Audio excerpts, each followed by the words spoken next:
ចង់បានទឹកសម្លដែលខាប់ហើយមានរសជាតិឈ្ងុយឆ្ងាញ់ក្លិនប្រហើរបែបជាលក្ខណៈ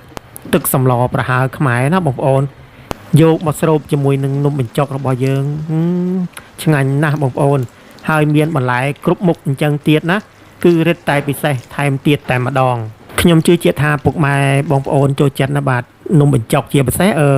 នំបញ្ចុកដែលមានទឹកសម្លលក្ខណៈជាខ្មែររបស់យើងបាទទឹកសម្លប្រហើរនេះតែម្ដង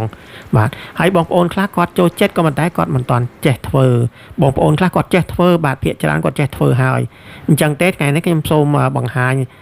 អំពីរបៀបធ្វើទឹកនំបញ្ចុកសម្លខ្មែរបាទសម្លប្រហើរតែម្ដងចំណែកអន្លក់បន្លែដែលញ៉ាំជាមួយនំបញ្ចុកបានមិនពិបាកទេបងប្អូនថ្ងៃនេះមានទាំងផ្កាស្នោមានផលិតអីចឹងអូផ្កាស្នោពិសេសតែម្ដងបងប្អូនចំណែកត្រីថ្ងៃនេះខ្ញុំយកមកធ្វើទឹកនំបញ្ចុកគឺខ្ញុំប្រើត្រីមួយក្បាលនេះបាទទីឡាផ្ចាណាបងប្អូនយើងប្រើត្រីរស់រឹតតែពិសេសទៀតបងប្អូនដោយសារថ្ងៃនេះខ្ញុំអត់មានខ្ញុំប្រើខ្ទឹមសខ្ទឹមក្រហមចំនួនច្រើនដែរបងប្អូនហ្នឹងហើយខ្ជាយក៏អញ្ចឹងដែរមានច្រើនប្រើច្រើនណាបងប្អូនគឺពិសេសឆ្ងាញ់ឈ្ងុយបាទក្រអូបចំណែកខាងនេះវិញគឺម្ទេសឆ្អើរបងប្អូនប្រើក៏បានមិនប្រើក៏បានបងប្អូនត្រាំទឹកឲ្យរីកមកចំណែកខាងនេះវិញគឺគល់លក្រីបងប្អូនស្លឹកគ្រៃនេះគឺខ្ញុំត្រូវការប្រើដែរហើយស្លឹកក្រូចសើចក៏ត្រូវការប្រើដែរបងប្អូននេះគឺមានក្លិនឈ្ងុយឆ្ងាញ់តែម្ដងជាមួយនឹងទឹកសម្លប្រហើរខ្មែរបាទហើយរមៀតកុំភ្លេចបងប្អូនត្រូវប្រើរមៀតផងដែរហ្នឹងហើយមុនដំបូងនេះគឺយើងចាក់ទឹកចូលទៅក្នុងឆ្នាំងសិនមកបាទបន្តមកទៀតយើងយកសន្លឹកក្រូចសើចរបស់យើងហ្នឹងប្រហែលជា3 4សន្លឹកហ្នឹងហែកដាក់ចូលក្នុងទឹកបាទហែកដាក់ចូលមកបន្តមកទៀតស្លឹកគ្រៃបងប្អូនយើងប្រើជាសន្លឹកក៏បានឬក៏ប្រើជាដើមវាក៏បានយើងដំឲ្យទក់ញីឲ្យទក់មកហើយយើងដាក់ចូលទៅដែរមកណាបងប្អូនបន្តមកទៀតយើងយកខ្ទឹមសព្រមទាំងខ្ទឹមក្រហមដែលយើងបានបោកឲ្យស្រេចដាក់ចូល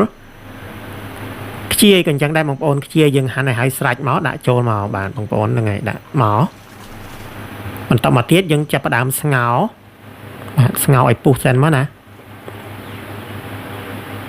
បាទយើងស្ងោរមួយសន្ទុះក្រោយមកឃើញថាទឹកសម្លរបស់យើងនឹងចាប់ផ្ដើមឈ្ងុយបងប្អូននៅពេលហ្នឹងគឺយើងចាប់ផ្ដើមស្រង់មកវិញមកដូចជាខ្ទឹមសខ្ទឹមក្រហមខ្ជាយដែលយើងបានដាក់ស្ងោរហ្នឹងយើងក៏ស្រង់មកវិញមកឃើញថាទឹកហ្នឹងចាប់ផ្ដើមឈ្ងុយតែម្ដងបងប្អូនហើយឈ្ងុយទាំងខ្ទឹមឈ្ងុយទាំងខ្ទឹមក្រហមគល់លក្រីសន្លឹកក្រូចសើចហើយខ្ជាយគឺពិសេសហ្មងបងប្អូនឈ្ងុយមែនទែនក៏ប៉ុន្តែយើងអត់យកណាដូចគល់លក្រីដើមលក្រីគឺសន្លឹកលក្រីដែលយើងញីដាក់ហ្នឹងយើងយកចេញមកបាទយើងយកចោលមកអត់ប្រើទៀតទេហើយសន្លឹកក្រូចសើចក៏អញ្ចឹងដែរយើងយកចេញមកក៏យើងមិនប្រើទៀតទេបាទយើងគ្រាន់ឲ្យទឹកដែលយើងបានស្ងោរហ្នឹងមានក្លិនទៅបានហើយបាទឥឡូវនេះទឹកហ្នឹងក៏យើងយកមកស្ងោរត្រីទៀតដាក់អំបិលចូលបន្តិចមកបងប្អូនហ្នឹងហើយយើងដាក់អំបិលចូលបន្តិចមកយើងចាប់ផ្ដើមយកត្រីរបស់យើងដាក់ចូលស្ងោរតែម្ដងយើងប្រើមិនថាត្រីរស់ត្រីផ្ទក់ឬត្រីទីឡាផ្ចាហ្នឹងក៏ប្រើបានដូចគ្នាបងប្អូនដើម្បីធ្វើទឹកសម្លនំបញ្ចុកឥឡូវនេះកុំឲ្យពេលវេលាយូរបងប្អូនយើងស្ងោរត្រីហ្នឹងយើងចាប់ផ្ដើមបុកគ្រឿងបន្តិចសិនយើងយកសន្លឹកក្រូចសើចដាក់ចូលក្នុងត្បាល់មកហើយដាក់អំបិលបន្តិចមកបងប្អូនដើម្បីងាយបុកឲ្យវាលាស់មាត់បងប្អូនដាក់អំបិលបន្តិចមកបាទឥឡូវនេះយើងចាប់ផ្ដើមបុកតែម្ដង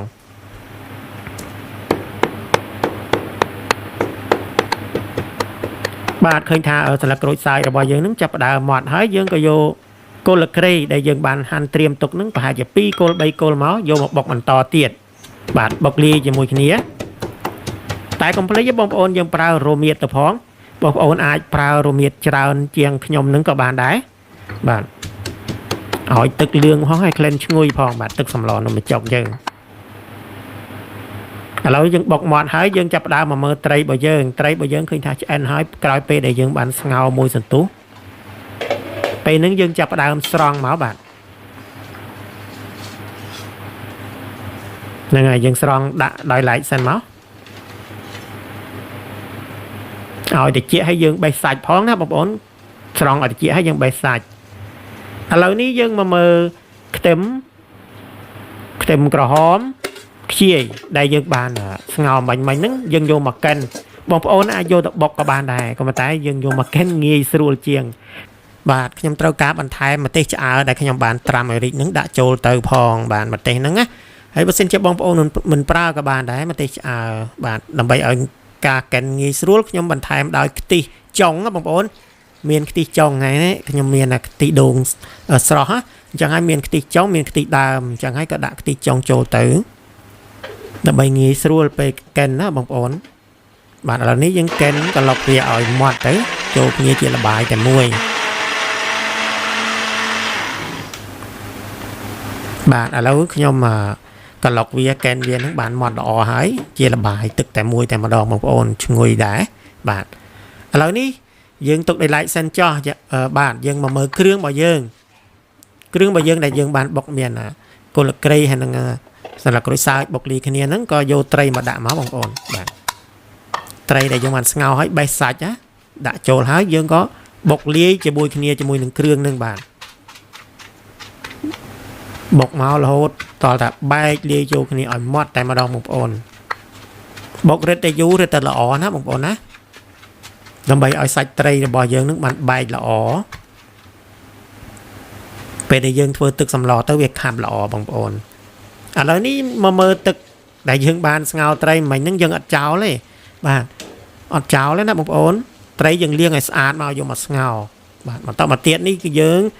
ចាប់ដើមជ្រុំប្រហុកដាក់ចូលបងប្អូនចំណែកប្រហុកវិញណាបើសិនជាបងប្អូនចូលចិត្តច្រើនដាក់ឲ្យច្រើនបើមិនសូវចូលចិត្តដាក់ឲ្យតិចហ្នឹងហើយឥឡូវនេះយើងជ្រុំប្រហុកដាក់មកទឹកសម្លប្រហើរត្រូវបង់ប្រហុកណាបងប្អូនបាទឥឡូវបានហើយយើងចាប់ផ្ដើមយកលបាយដែលយើងបានកិនមិញហ្នឹងមានខ្ទឹមសខ្ទឹមក្រហមស្ងោរហ្នឹងមានខ្ជាយហ្នឹងដាក់ចូលមកបងប្អូនហ្នឹងហើយដាក់ចូលមក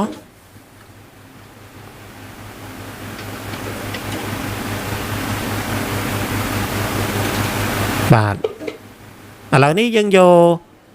សាច់ត្រីដែលយើងបានបុកជាមួយគ្រឿងនោះដួសមកហើយដាក់ចូលទៅក្នុងឆ្នាំងជាបន្តបាទយើងចុចធ្វើយ៉ាងណាកូរវាឲ្យវាបានរលាយណាបងប្អូនហើយយើងចាប់ផ្ដើមស្ងោរជាបណ្ដើបើកភ្លើងខ្សោយមកក៏ប៉ុន្តែដើម្បីឲ្យឈ្ងុយបងប្អូនខ្ញុំណែនាំឲ្យប្រើសណ្ដែកដីបុកណាបងប្អូនសណ្ដែកដីលីងហើយយកទៅបុកមកដាក់ចូលមកហ្នឹងហើយឆ្ងាញ់ហ្មងបងប្អូនខ្ទិះបាទខ្ទិះពេលញ៉ាំចំអាសណ្ដែកដីក្រិបអូឆ្ងាញ់ហ្មងបងប្អូនខ្ញុំបន្ថែមដោយស្ករបងប្អូនអាចប្រើជាស្ករត្នោតក៏បានប្រើជាស្ករសក៏បានដូចគ្នាហើយការបន្ថែមគ្រឿងនេះការប្រើគ្រឿងនេះបងប្អូនអាចមានស្ករមានប៊ីចេងអញ្ចឹងដាក់មកក៏ប៉ុន្តែដាក់តាមតម្រូវចិត្តរបស់បងប្អូនណាបើសិនជាស្ទើបងប្អូនអាចបន្ថែមលើនឹងទៀតក៏បានទឹកត្រីក៏យើងប្រើដែរបងប្អូនដាក់ទៅបន្តិចបន្តួចបាទយើងកូរមកហ្នឹងហើយធ្វើយ៉ាងណាឲ្យត្រូវមាត់របស់យើងបងប្អូនហើយខ្ទិះដូងបងប្អូនខ្ទិះដើមយើងចាក់ចូលមកមានច្រើនក៏ដាក់ច្រើនមកបាទចំពោះទឹកសម្លរបស់យើងបងប្អូនអាចបន្ថែមទៅលើនឹងទៀតសម្រាប់រសជាតិមិនថារសជាតិប្រៃរសជាតិផ្អែមអាហ្នឹងអាស្រ័យលើបងប្អូនដែរហើយយើងបន្តឲ្យវាពុះមកឃើញថាទឹកសម្លយើងខាប់មែនទែនពេលដែលយើងស្រោចទៅលើនំបញ្ចុករបស់យើងឃើញថាឆ្ងាញ់បាទជាមួយនឹងបន្លែគ្រប់មុខទៀតផងណាបងប្អូនហើយសម្រាប់វីដេអូមួយនេះបងប្អូនសូមមេត្តាបងប្អូនជួយ share បន្តឬក៏បងប្អូនអាច share ទុកសម្រាប់មើលថ្ងៃក្រោយក៏បានដែរបាទហើយក៏សំណូមពរបងប្អូនម្ដងទៀតថាបងប្អូនមេត្តាជួយ like share បន្តជូនដល់បងប្អូនយើងទស្សនាផងខ្ញុំបាទសូមអរគុណបងប្អូនទុកជាមុនហើយសូមជូនពរបងប្អូនឲ្យជួបតែសេចក្តីសុខសេចក្តីចម្រើនរកទទួលទានមានបានសុខភាពល្អគ្រប់ក្រុមគ្រួសារដល់ពេលនេះខ្ញុំបាទសូមជម្រាបលាសិនសន្យាជួបគ្នាវីដេអូក្រោយទៀតបាទ